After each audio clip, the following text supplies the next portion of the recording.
Hello YouTube, this is Charlie426 and today we have the review of the high grade Arche Gundam. Now I believe on my last live stream I mentioned the name as Arche because that's how I thought it was, or how I read it last time, because when I first saw the Korean name, but it's actually called Arche, or some people call it Arch. I think I'll go with Arche because that's how we say in Korean, Arche.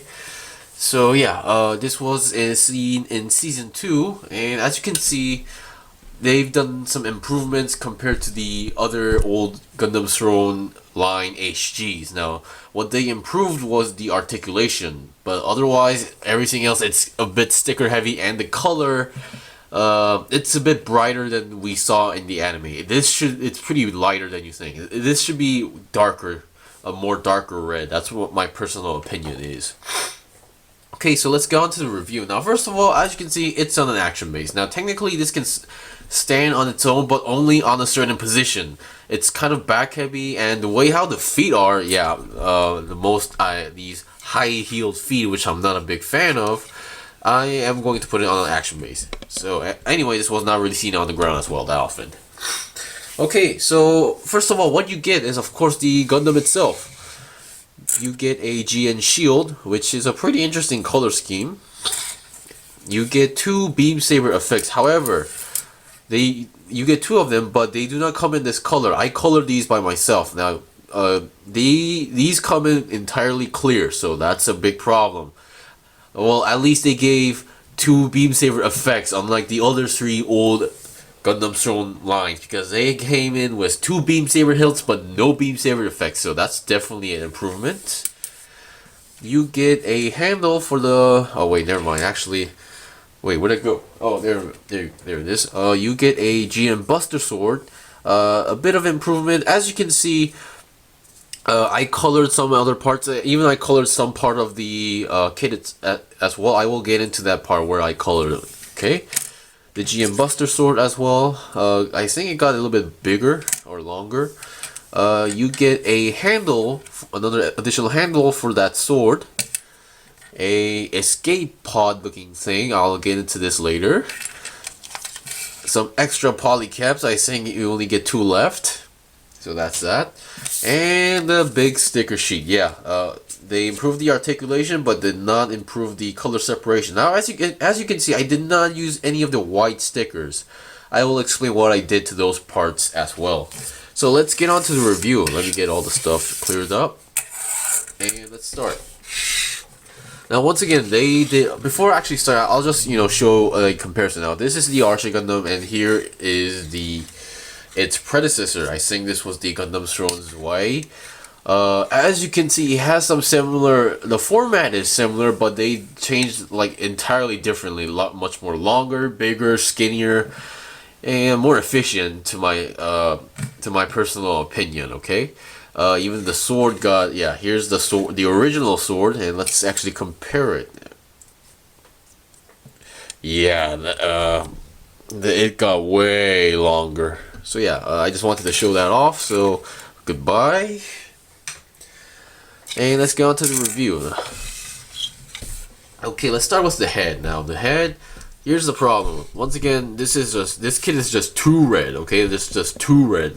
Now, supposedly, if you see in the anime, the eyes are actually got smaller. They're more skinnier, they're more of a linear style eye. So, they don't give you stickers for the eyes at all. The only sticker that I use on the head is this, the head part, the forehead. Beyond that, there's no way you can see the eye. I even to myself, I don't know which part is supposed to be the eye as well, because even in the anime, the eyes were pretty small. So articulation wise, it can go up that much, not much of a down appointment, and 360 is possible. Just letting you guys know, and that chin is also, oh, never, my bad. That chin is also a separate piece at the points. So yeah, on any white pieces you see, the V-fins, the forehead, the chin, those are all separate pieces, except for that sticker on the forehead.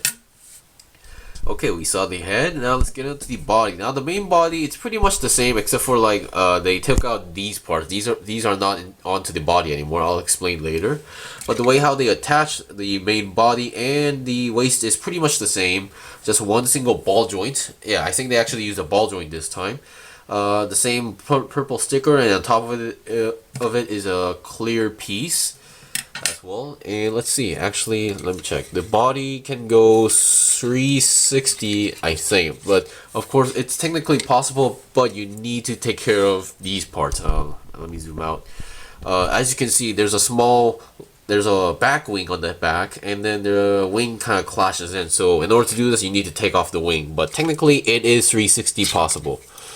And okay, once again, I mentioned that they improved the articulation because the other old 3 lines did not have any movement on the waist, but this can actually jiggle a bit. Okay, now for the arms. For the arms, they made the shoulders longer, and instead they got rid of the 2 beam saber hilts on the shoulder. Instead, they put a wing here, which is articulate. And here's the point where I mentioned the sticker part. Now, as you can see, let me zoom up. On the shoulder wings, now this is supposed to be on one of those white stickers, but I really hate stickers that requires you to fold up, and I am not a big fan of them. So I used a metallic silver Gundam marker, and it looks pretty okay because coloring white on this kind of color kit is not gonna work. So that's how I did it. Of course, it doesn't really match up with a few parts, but for me, I say it's pretty good enough for me.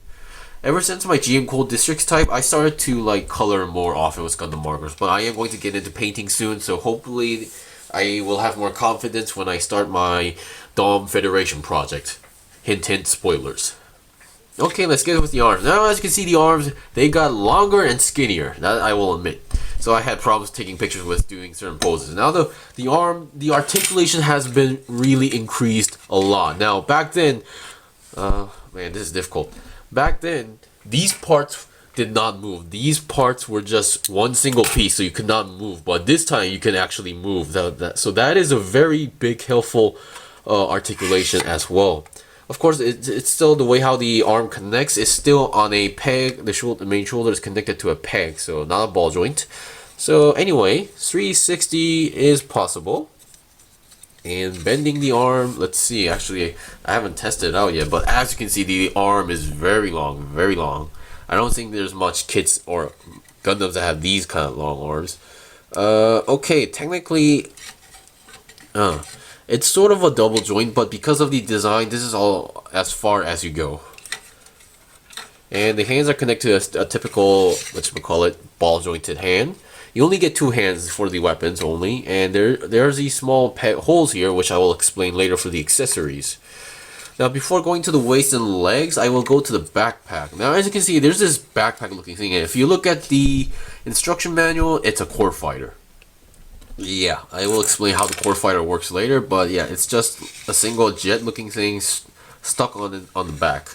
Now, I had one issue while making the backpack is that the poly cap that's used to connect to the back is a little bit bigger than it's a little bit bulky, so I might need to fix that part. It's connected solidly, but the poly cap is just too big for the enclosure of the 2 pieces.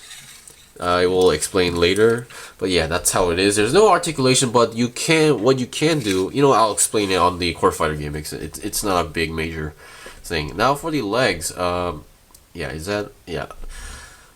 more thing about the stickers. As you can see, like the other thrones, these lines on the shoulder, those are stickers as well. Now to go down, you can see the knees are white. Those are not stickers. Those are separate pieces, which is a very good thing. Okay, for the legs, you have a lot of stuff going on. You can first go front. Well, the front skirt are a single piece. You can move a little bit front like that. No side skirt armor, but technically there is, but it's connected to the side itself, so no need to worry. It can go about 90 degrees front, but because of the awkward design, it doesn't really look like that. And okay, come on. Okay, there we go. And then bending it, yeah, it bends about more than 90 degrees. Let's put it that way. It looks like, but yeah. Concerning the design, I don't really expect too much articulation on the legs. Okay, another interesting thing. Well, one of the main weapons this has besides the Buster Sword is the GN Fangs, because this, of course, is based on its predecessor. I think it's the Gundam Throne Zwei. Yeah, it should be Zwei. You can open these sections up. Now, the way how... Yeah, oh boy. These are connected to the plastic ball joint, and inside you can see the fans. Of course, they're just they're not separate pieces, but they are just there. They're just molded in. I colored them in silver. If you look at it from a distance, it looks okay, but if you look in close, it's not okay. But yeah, interesting feature, but yeah, better than having nothing at all. So pretty well. As well, they don't give you stickers for that. Those are, if you don't color it, it's just going to be plain red. Also, these wing sections here, this is supposed to be a white sticker. I colored it in the same silver metallic silver. So that's it. The feet are just connected to a single ball joint. Well, okay, this entire thing is feet and is connected to a ball joint. The heels don't have any movement itself. Now, as you can see, you see the silver front part here. Now, that's supposed to be a white sticker. Once again, I colored it again.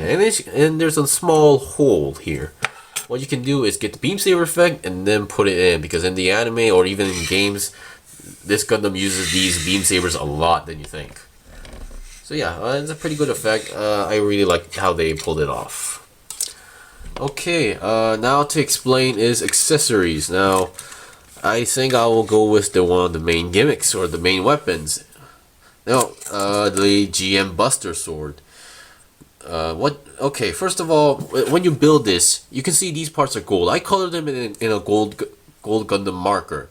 Because if you don't, it's just gonna be plain red. They don't give you any stickers for these parts. I don't know why.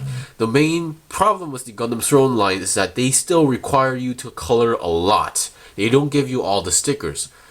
And they did not improve on this aspect as well. But it's supposed to be a light brown color, but I didn't have a light brown Gundam marker, so I used gold. But it turned out pretty well, actually. I actually like how it turned out. It still has the opening gimmick like its predecessor, yeah. But this time it actually works as a GN rifle as well. I will show you guys later. Now, as usual, like its predecessor, it can hold the sword as well. Let me get the hand. There's no peg or hole on the hands or weapons, so no need to worry about that. I mean, it's not a big deal. I mean, because the hand can actually hold the weapon pretty well. I mean, it has a firm grip. Uh-oh, wrong hole. Okay, there we go. We have the weapon, and then we can hold. Once again, the sword got bigger and longer. So, ooh, that sounded wrong, but yeah. The kit itself doesn't have any weight issues on holding the weapon as well. Of course, you can also hold it with both hands because as you can see, it reaches pretty well. So I'm not going to show you guys that. I'm not here to show you like what kind of poses you can do, but yeah. This is one gimmick that you can do. The second gimmick is to attach it on its arm, because in the anime, if you've seen properly, you might see this Gundam carry the sword not on its side, but actually on its arm. So you remember if I mentioned that you give another additional handle. So you put it on, okay, you put it on the hand, and I dropped a piece. Good thing I never lose a piece every time I drop something. Okay, so you have the handle like this. It's a pretty firm connection. It's still wobbly, but it becomes pretty firm. Now, they have this peg-looking thing outside or on the sword, and each arm has that hole. So what you can do is slide in, and then it will be stuck. It will be locked into place. And what you can do is there are these two hole-looking. Oh, this is getting difficult. This is one of the big or large, one of those large HGs out there. So here we go. As you can see, there's these two holes here. You can attach the hand. Okay, in the instruction manual, they tell you to put the hand on first, but it really depends on how you do it. I should have done this first. And why is this falling off? Oh, one thing for sure is that there's no loose piece, so no need to worry about like pieces falling off, because that is one aspect of any Gunpla collector is there like any pieces that falls off constantly? And the answer is no for this kit. So you attach the shield and you attach the two pegs. It's kind of tricky, but the more you think about it, it makes sense. And there we go. We have the sword on its arm, and I actually like this gimmick more preferable than the actual predecessor. And what you can do is you can open it up, and you have the beam, beam rifle or GN rifle. So that's that. The second one is the shield, which is you can open up like this. There's no effect parts for the shield, sadly, and it attaches the way same as the sword. Okay, okay, so that's that. So now I will show you guys the core fighter gimmick. So just give me a sec. Okay, I'm back. For the core fighter gimmick, this is how it works. First, you need to detach the core fighter on the back. Be careful, it's a pretty firm connection. And okay, here's the problem I have been having. Because of that, polycab is a little bit larger. The piece itself is not closing in properly. I tried multiple times and still not working, so I'll fix that. But what you need to do is, the funny thing is that you need to detach this wing. Like that. Just pull it off. And then you slide these down. These two are connected to a polycab ball joint, just letting you guys know. And then open the wings. Okay, these wings, these gray metallic parts, those are supposed to be white stickers. I use the same silver Gundam metallic marker. Last thing is to, okay, I think it's this way. You take this part out, you connect it like this. Yeah, I think that's how you're supposed to do it. Let me just check the manual. Yeah, you connect it like this, and then the funny part is you take off the head of the kid, and then like this, you attach it, and there you go. It's like an escape pod. I don't know why they have to save the head, but that's how it works. Pretty interesting gimmick. But yeah, that's it. That's all for this kit, actually. Despite its size, there's not much to show about, actually. Well, yeah, I guess that's it. So thank you for watching the review for the HG Arche Gundam, or Arche Gundam, whatever.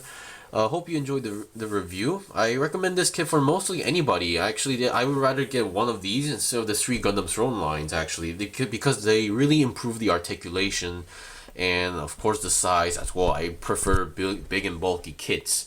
Now, the only downside is that the color is not exactly correct. It's supposed to be darker, and it still relies heavily on stickers at the same time. So, yeah, it's not the best kit for beginners, but any fans for the 00 series, I would recommend that. Oh, another thing is that they have more clear pieces on the legs like this, and you can put the purple sticker inside. Just letting you guys know, it's not a big deal. So yeah, thank you for watching. Hope you enjoyed the series. If so, please like my videos and also subscribe to my channel. I still have more kits to buy and build and make reviews out, so please stay tuned. Until then, see you guys next time.